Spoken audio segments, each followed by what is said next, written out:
नमस्कार. Self respect. प्रत्येक ठिकाणी सेल्फ रिस्पेक्ट ही अतिशय महत्त्वाची गोष्ट आहे, नाही का? रिलेशनशिपमध्ये तो खूपच जास्त महत्त्वाचा एक पॅरामीटर आहे. जसा सेल्फ रिस्पेक्ट रिलेशनशिपमध्ये खूप महत्त्वाचा असतो, अगदी तसाच तो आपल्या खाण्यापिण्याच्या बाबतीतही प्रचंड इम्पॉर्टंट असतो. एका साध्या उदाहरणाद्वारे आपण ही गोष्ट समजून घेऊयात. एखादी व्यक्ती ज्याच्यावर तुम्ही मनापासून प्रेम करता, तरी ती व्यक्ती तुम्हाला सतत त्रास देत असेल, तर तुम्ही त्या व्यक्तीच्या वाट्याला जाणार का? नाही ना.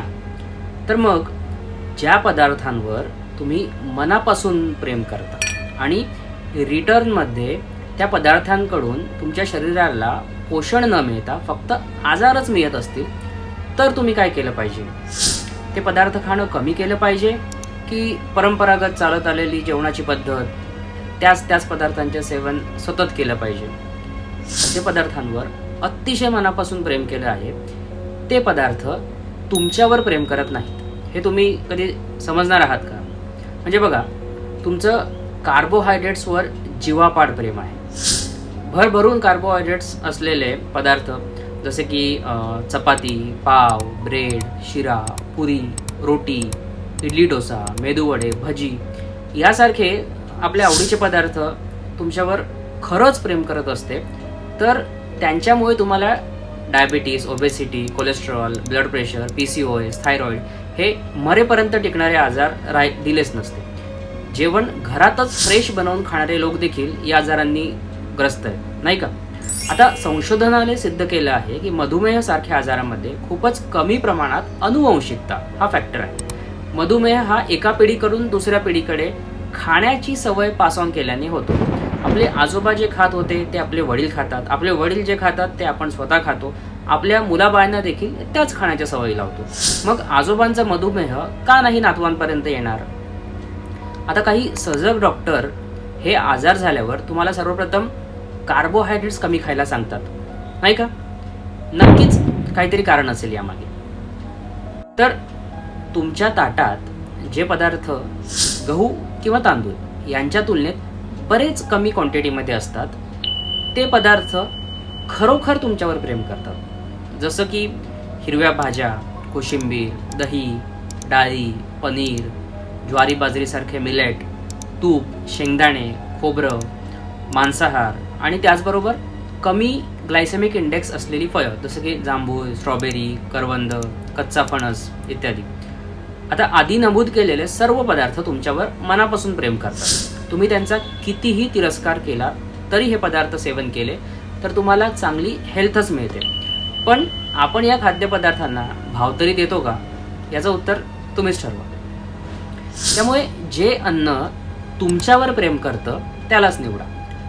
कार्बोहायड्रेटचं तुमच्यावर खूप कमी प्रेम आहे, फक्त तुमचं कार्बोहायड्रेटवर प्रेम आहे. पण या कार्बोहायड्रेटमुळे होणारा त्रास आपण नक्कीच कमी करू शकतो, तेही खाण्यापिण्याची सवय फारशी न बदलता. जाणून घ्यायचं कसं? तर आपल्या आहारात कोकणातील दुर्लक्षित हिऱ्याचा म्हणजेच कच्च्या फणसाचा वापर करून याद्वारे तुम्ही फक्त आहारातील कार्बोहायड्रेटचा चौथा भाग हा कच्च्या फणसाने म्हणजेच डायटरी फायबरने रिप्लेस केला, तर तुम्ही तुमच्या जेवणातील जवळपास 40% कार्ब्स आणि कॅलरीजचं प्रमाण कमी करता आणि फायबरचं प्रमाण 4 पट वाढवता. यासोबत अधिकचे प्रोटीनसुद्धा मिळतं. याचा अर्थ काय? तर जेवणात दररोज कार्बोहायड्रेटचा चौथा भाग फणस वापरला गेला, तर बनवलेली दर चौथी चपाती किंवा भाकरी ही गहू किंवा तांदूळ नसून फणस म्हणजेच भाजी आहे. कारण कच्चा फणस हा नेहमी भाजीप्रमाणे शिजवून खाल्ला जातो. पण पुढचा प्रश्न निर्माण होतो की मग कच्चा फणस वर्षभर मिळेल तरी कसा? यावर एक सोल्युशन आहे. आम्ही जॅकफ्रूट डेली या ब्रँडच्या मार्फत कच्च्या फणस वापरून बनवलेले विविध प्रोडक्ट मार्केटमध्ये आणतोय. त्यापैकी एक आहे की जे ऑलरेडी मार्केटमध्ये उपलब्ध आहे, ते आहे कच्च्या फणसाच्या गऱ्यांपासून बनवलेली पावडर. आता ही पावडर वापरताना तुम्ही फक्त एवढंच करायचं आहे, चपाती किंवा भाकरीच्या पिठात 1:3 या प्रमाणात मिसळ, म्हणजेच 1 किलोच्या पिठाच्या डब्यात 250 ग्रॅम म्हणजेच पाव किलो म्हणजे 1 भाग कच्च्या फणसाची पावडर आणि उरलेले 750 ग्रॅम म्हणजे पाऊण किलो म्हणजेच उरलेले 3 भाग गहू किंवा तांदळाचं पीठ एवढं टाकायचं आहे आणि मिक्स करायचं की झालं काम. जगभरातील 6 महिन्यांपेक्षा अधिक वयाचे सर्व लहानथोर व्यक्ती फणस पावडरचा वापर आपल्या रोजच्या जेवणात करू शकतात. कोणताही आजार नसलेले हेल्दी लोक, त्यांना भविष्यात काही आजार होऊ नये म्हणून, आणि diabetes, cholesterol, obesity, PCOS, thyroid यासारखे मेटाबॉलिक डिसऑर्डर्स आजार असलेले लोक त्या आजाराची तीव्रता कमी करण्यासाठी फणस पावडरचा वापर नक्की करू शकतात. शेवटी नटशेलमध्ये काय तर जॅकफ्रूट डेलीच्या कच्च्या फणसाच्या पावडरचा वापर आहारात सुरू केला तर आपल्या नकळत जेवणाची चव न बदलता तुलनेने अपायकारक कार्बोहायड्रेट्सचं सेवन कमी होईल आणि डायटरी फायबरचं प्रमाण वाढेल. आणि महत्त्वाचं म्हणजे फणस पावडर हे कुठलंही औषध नसून रोजचं जेवणच आहे.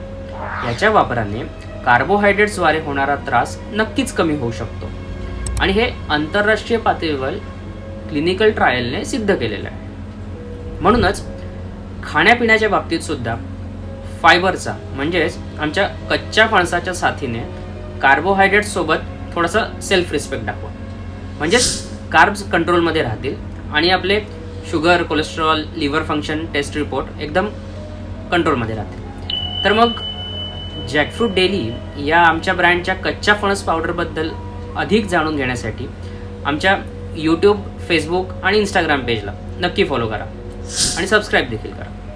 आणि हेल्दी राहण्यासाठी या फणसरूपी कोकणाच्या हिऱ्याला आपल्या आहारात नक्की मानाचे स्थान द्या. हे प्रॉडक्ट घ्यायला डिस्क्रिप्शनमध्ये नक्की पहा. धन्यवाद.